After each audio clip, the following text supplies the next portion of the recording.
You've got courage to lead. Courage to lead. Be brave and be bold. Whoa. Let it roar.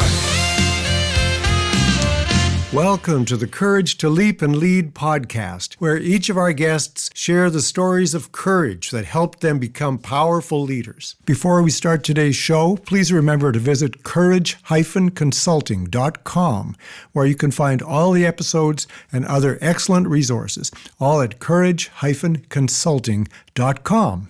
Now here's your host, leadership courage coach, 𝗍𝗡𝗪𝗪𝗡. Hello, ladies and gentlemen. Welcome to the Tuesday show of Courage to Leap and Lead. And today I have a sports guest. And you're probably saying to yourself, CB, you know nothing about sports. Why do you have a sports person on your show? Well, that is because he's had an amazing, courageous background. And we are here to discuss that today. And by the way, never underestimate CB because she will always surprise you. So let's go. John, welcome. Well, thank you. Thank you to everybody. And I'm going to call you Miss Bowman. I was raised a certain way, so it's going to be a little hard for me to call you by your first name. Well, you know what? I was raised very similar to you, as you could see from, it's here, military hat. My dad was in the military, and my mom was even stricter than my dad. So I get it. Yes. But same household, I understand. But you have permission to call me CV anytime you're comfortable with it. Right. Okay. So let's rock this out. John, tell me, let's start from the beginning. Tell us about your childhood, your parents. We want to know it all. We want the inside scoop before we get to your amazing success story. Well, I was adopted I was given up for adoption. So I was born in Nuevo Casas Grandes in Chihuahua, Mexico.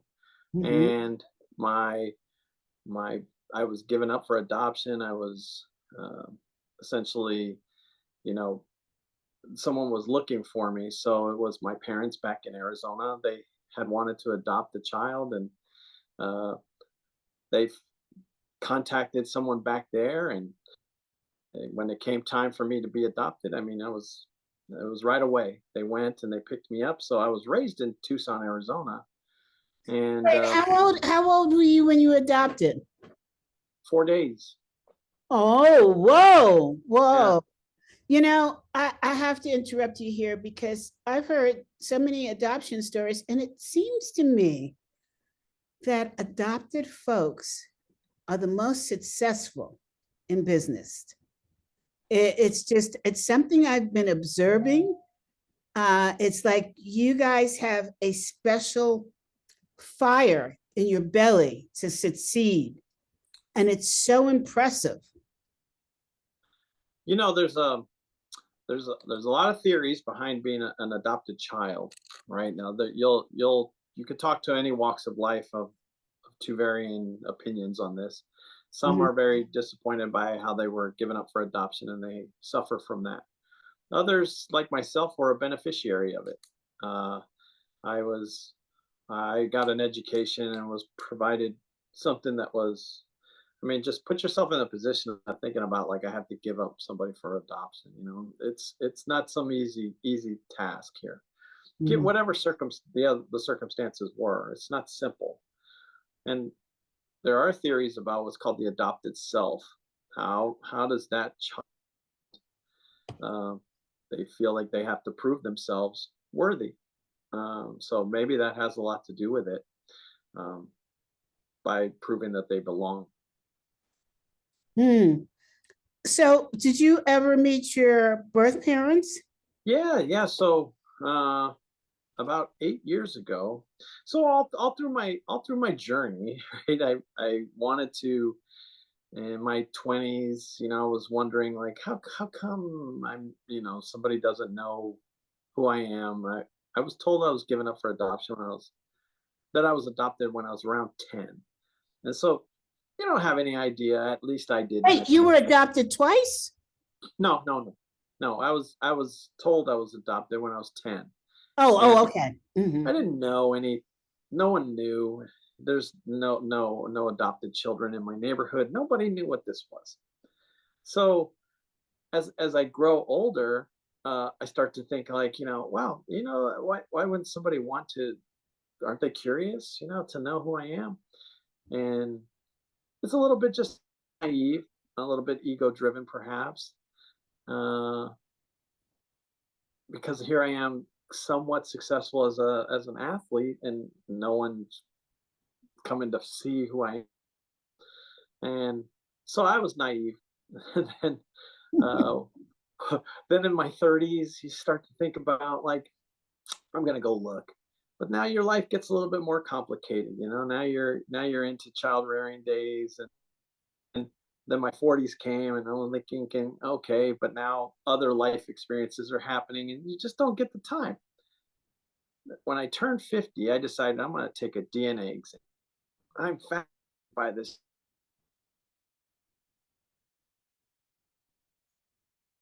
Ladies and gentlemen, we have a little Gosh, bit. it's amazing stuff. Hold Where on, I'm John. from. John. You're going in and out, and we're missing a good part of your story. Okay. So let's try it again. When you reached your 50s. Yeah, so when I reached my 50s, I decided I would take a DNA exam, and I became fascinated by that. I was so curious as to how this DNA results could say where I'm from, where to almost pinpoint exactly my heritage and where my biological parents were from. So it was remarkable to me. So I became more and more curious, and then I decided I was going to go on a quest to go find them. But at the same time, I have no name. I have no photograph. I don't even know in the net now, like where am I going to begin? So I recall some thoughts that my mom had said, like how this adoption began. And I recall her saying it was one of her employers that she had worked with for a long time. I took a random chance and contacted this individual. Now, there was a solid chance he was dead. There's no question. But lo and behold, he was still alive, and offered me all the background story, which I had heard all my life. But he was from a colony in Nuevo Casas Grandes where Mormon colonies thrived. There are two in particular. And so my mom's had said, hey, I want to adopt a child. He reached back to his community, and that's where they found an adopted kid. Well, I do speak to him over and over again, and essentially he just tells me, he's like, you just have to go. You're not going to understand anything until you're there. And so one day I was scouting a basketball game in Arizona, and I decided, what am I doing here scouting this game? I'm going to go retrace the steps of my parents who went to go get me. And I didn't know anybody, but that's one of the things I do. I don't know people. I make friends immediately. I reach out, and the welcoming people that were there, that were so curious that somebody wanted to come back and look for their birth parent, was remarkable. So I was welcomed with open arms, and met some incredible people. But at the same time, I'm not auditioning for a parent, but yet I don't have any name or a photograph. So I am essentially hoping that maybe someone's going to come out of the woodwork.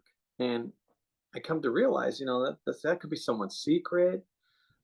Someone else has a different life now, or again, being naive, how's somebody going to just come out of nowhere just because I'm there? You know, it was beyond. So I left with the first time going thinking, okay, well, at least I know maybe the hospital where I was born. It's a small community. Um, I'll know maybe the storyline of how a child came about. You know, what it was, generally speaking, a young mother out of wedlock. Catholicism was strong. No abortion is going to happen. Generally, a girl, maybe 14, 16 years of age, mm, gave a child and was given up for adoption immediately. And okay, so I kind of got the background story and a general understanding of the people and the land. And I left it at that. And but meanwhile, went on radio, television, speaking engagements, trying to talk to every and anyone who would have an idea that, hey, there's this guy that was born on May 6th that is looking. Nothing came about that first time. I took a DNA exam, a second one, got more information a different way, but no one was coming out. On DNA exams, you get a list of all the people who have taken the exam that are your relatives, and they're all third, fourth, fifth cousin type thing, and so nothing concrete. So I reach out to many people, the Mormon faith. I reach out to their headquarters, and because they have tremendous history, plus the Mormon colonies were there. But at the same time, I still don't have a name or anything to go by. So I end up having this wonderful conversation. A senator comes to see me and is curious beyond belief, wants to fascinated by the storyline. And he takes me kind of door to door, and it's a little awkward because here I am feeling like an animal in a zoo, essentially. Look at this guy. Do you think anybody? Do you know anyone who might be his mother, kind of thing? It was awkward, and I kind of had to tell him, I was like, this is going to not prove anything. First of all, they're scared of you, and I'm a stranger. This isn't going to provide anything. So let me just get some more as best background I can get. And so we went to talk to one of the doctors. There were only 3 in the time in the city, and one of them, his son was there, and spoke to his son, and his son is a doctor as well. And he said, yeah, it's quite a tremendous possibility that my dad delivered you, but I don't have any information on that. So okay, so here I have this DNA evidence of things, but nothing concrete. But here's the best part. He proceeds to tell me a story.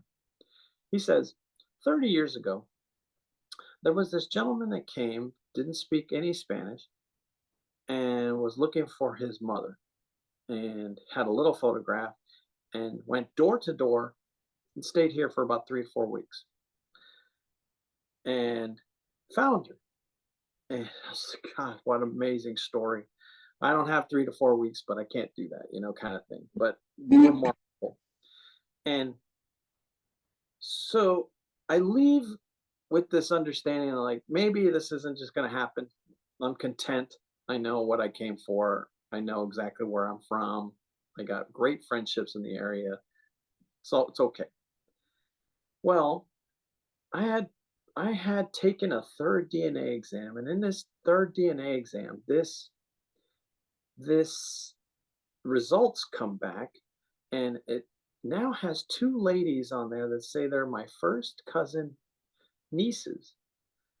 Now, a niece is a child of a brother or a sister. So now I carefully manuscript an email to them, telling them who I am, what I'm trying to do. Would it be possible to have a phone conversation with them? They both graciously accept and allow me to have a phone conversation with them. They're hesitant and they both say, maybe you should speak to my dad. Okay, no problem. So time goes by. One day I get this phone call and it's their father. And his name is David. And David calls me and says, immediately, he goes, I think I'm your brother. And okay. Now, again, I'm not auditioning for parents or anything. So I say, well, tell me why. And he proceeds to tell me, he says, about 30 years ago, I crossed the border.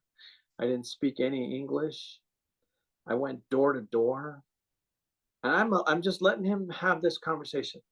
And but in my mind, I'm like, you're the guy. You're the guy that I heard this story about. So he proceeds to continue to go on. He goes, yeah, I found our mother. And after I found our mother, I asked, do I have any brothers and sisters? And she said, yes, you have a sister located over here. She was given up for adoption, but she's here locally in Mexico. You have a sister and a brother here, right here with me. So he met them. And then she said, you have one brother born May 6th in the United States, but I don't know if he's in Las Vegas, Phoenix, or Tucson, Arizona.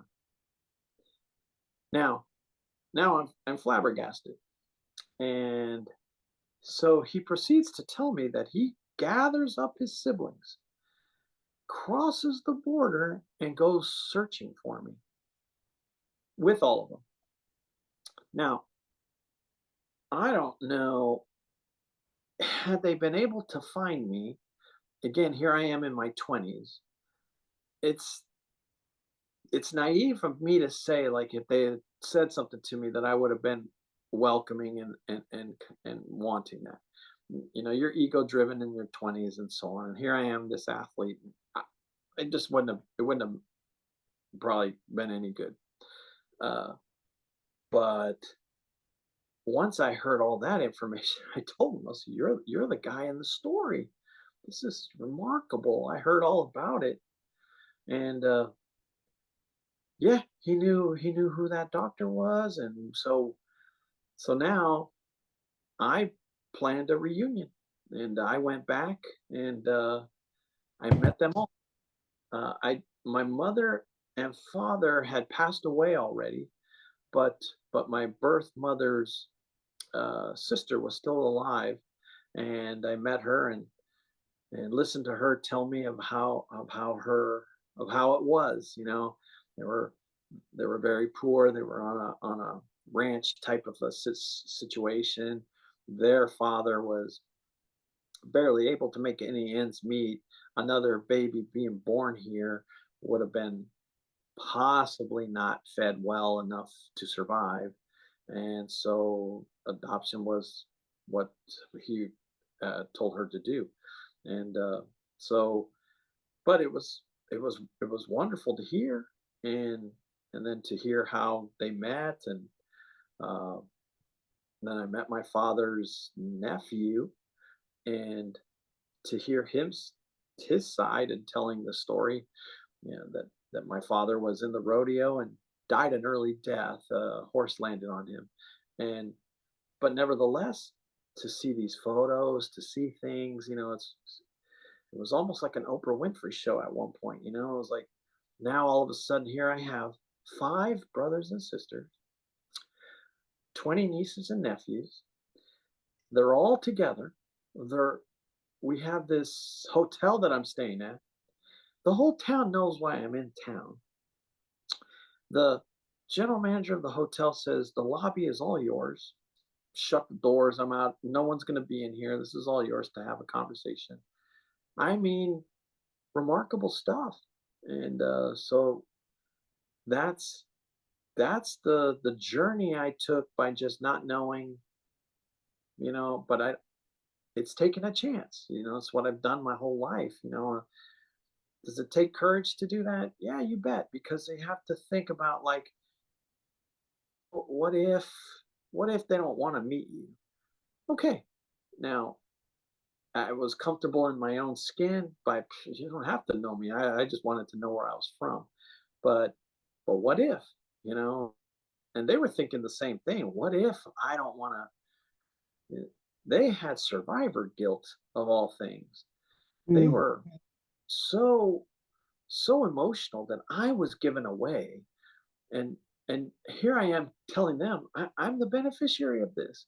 Trust me. I mean, I know as a parent today, I know, like, man, that decision to give up a child is a serious one, man. I don't know how I don't know how to do that. But I'm I'm the beneficiary of this. I got an education. I got to do other things. I got to, because if you look back at what possibly could have been the life, it would have been totally different. No doubt about it, you know. So that's in a nutshell. You know, there's a whole lot more detail on that, but it is something that was just totally remarkable, you know. So I've given many talks on that, and even in airplanes, you know, just to share stories with different people, you know, and get their emotions on it, you know, because it's quite remarkable after all that time to find somebody. Well, John, it's rare that I'm speechless and it's rare that I'm quiet this long, but that is one heck of a journey. I Yeah, mean, it was, and still to this day. I mean, I'm in contact with them. I met them all. I made sure I went to their respective homes when I was with them, and gave them all my love. I mean, I wasn't there long, you know, 4 days max is all I could that all I could do, mainly because of the emotional circus, you know, like I'm meeting people and I don't know who they are, you know, so it takes a while for me to calculate, like, who are you?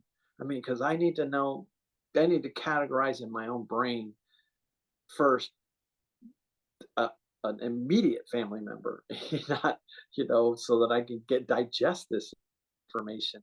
and And that's something that people don't think about. They think, you hear these stories on TV, how people are reunited, and you think, oh, wonderful, it's good to see you and everything. But they don't think of the mental agility that you go through in saying, wait, this is a blood relative. And what role did they play in their lives? And what role will they play in my life now? And, all of this stuff goes on.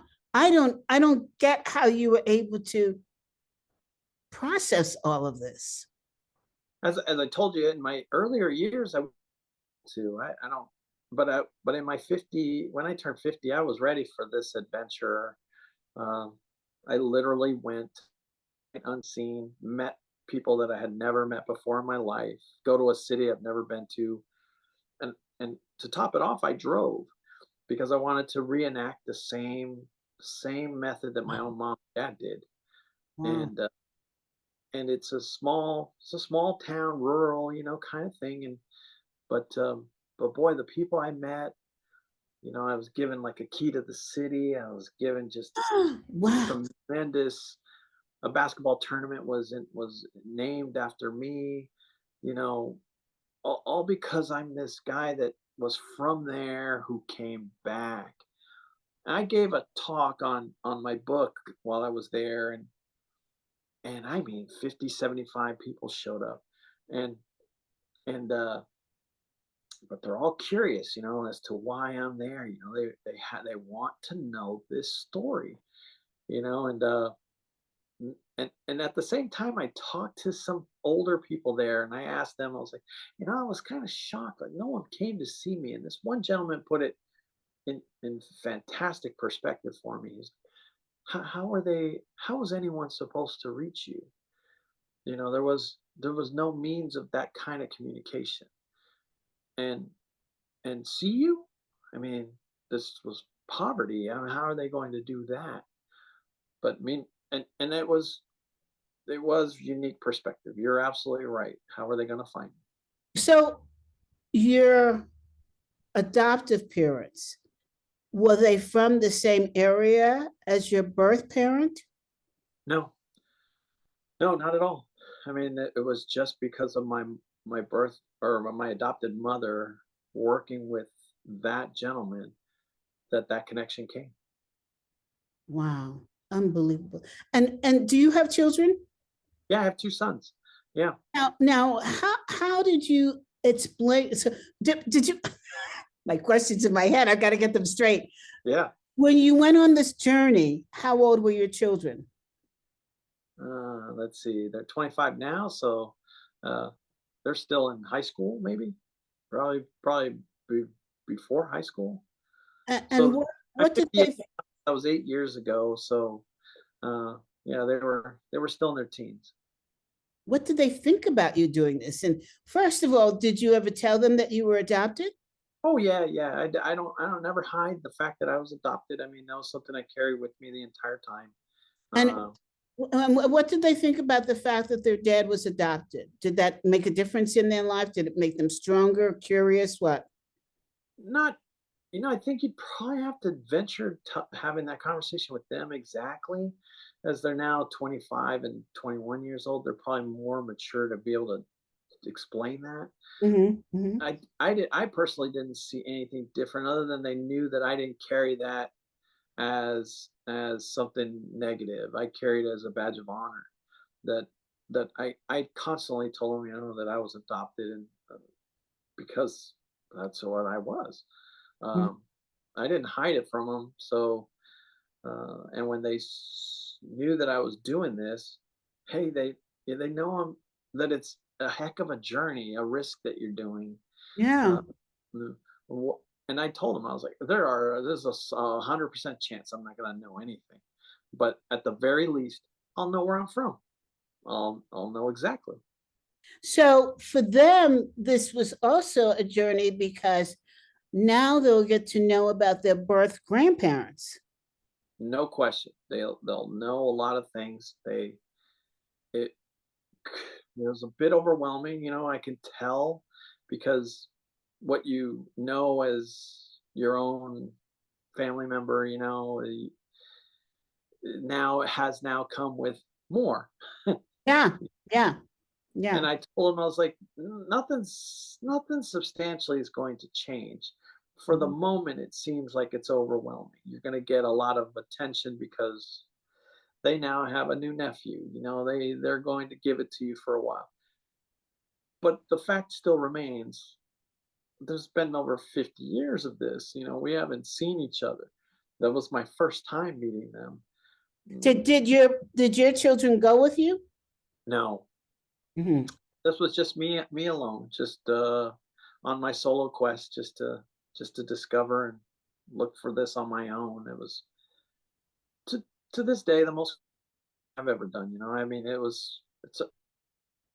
I went with no name and no photograph.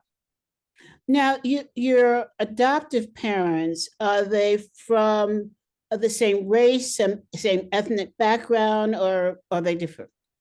Yeah, they were different. My father was white and from Ohio and had moved to Arizona because of the weather, asthma related.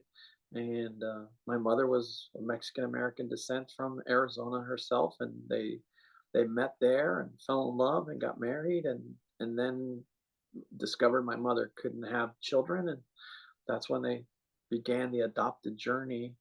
They first adopted my sister, and she's 5 years older than me, and then it was my turn, and then that's all it was. It was just that made up our family. And so you found out when you were 10 that you were adopted. Why did they decide to wait till you were 10? Why was 10 the magical number? I'm not sure. I've been asked that a lot by a lot of parents. I don't know when the right time is. I don't know if they even knew.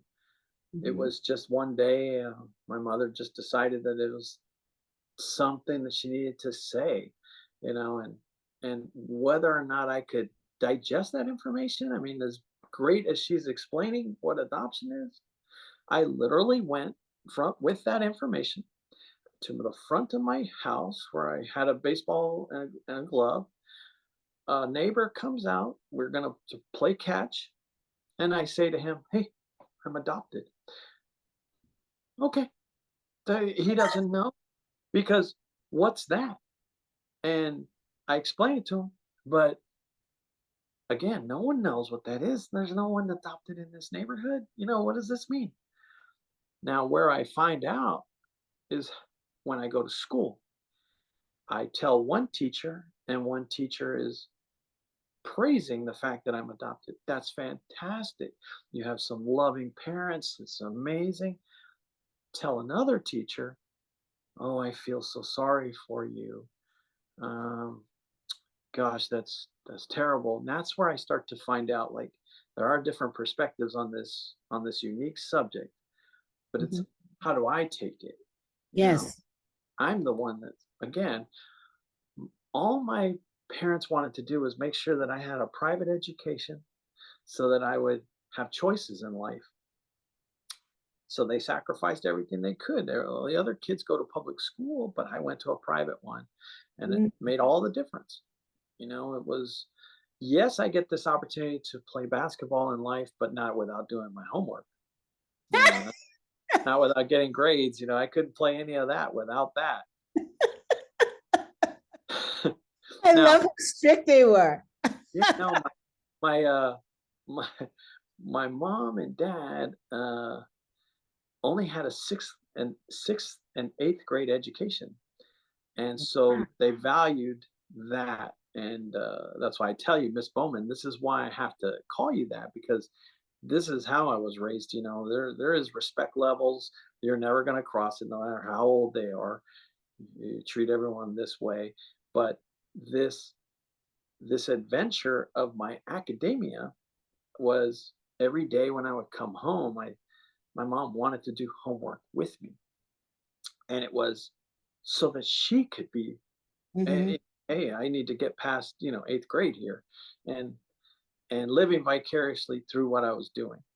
The athletic side of things, yes, that's a go achieve, go find your dreams, go do this. But boy, she was really curious about.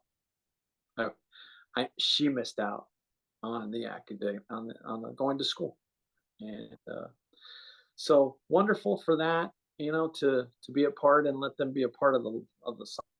They're the ones that made the sacrifice, and they're the ones that changed the evolution of my life. But so was your sister adopted from the same birth mother? No, totally different, but she had an idea who her birth mother was. I did not, and but she didn't what age was she told that she was adopted? No, I don't know. A good question. I'm not sure. Probably around the same time, to be honest. Yeah, I don't know. I mean, I think it's, as a parent now, you gauge how each child is going to take in certain information. And are you close to your sister? Oh yeah, close. Yeah, 100%. She had a different view of this, she didn't want anything to do with her birth parents at all. And when I wanted to go search for mine, she was of the opinion, why, like they didn't want you, kind of thing, or maybe they're going to hurt you by saying, hey, we want nothing to do with you. And I was of the opinion, like, I want to know where I'm from, and that's that. What age was she adopted? At birth as well, I believe. So it's very interesting how two children from the same parents respond almost like the mirror image of each other, flip-flop. Yes. It's each child's journey.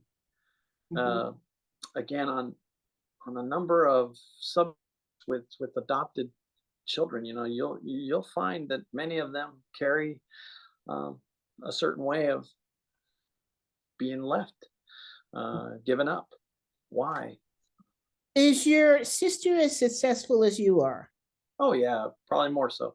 Yeah. So, okay, that is one incredible story of courage, bravery, and I want to say forgiveness, but I want to say more respect. Absolutely. Respect for what your birth mom had to go through, the sacrifices she had to make in order to let you survive and flourish. Yes. So after you, well, your success started before you met your mom, your birth mom. Tell us about that. Well, before I tell you about that, I need to take a break. Mhm. So let me take a break and I'll come right back to you. Okay, ladies and gentlemen, hold on for part 2. All right, hold on.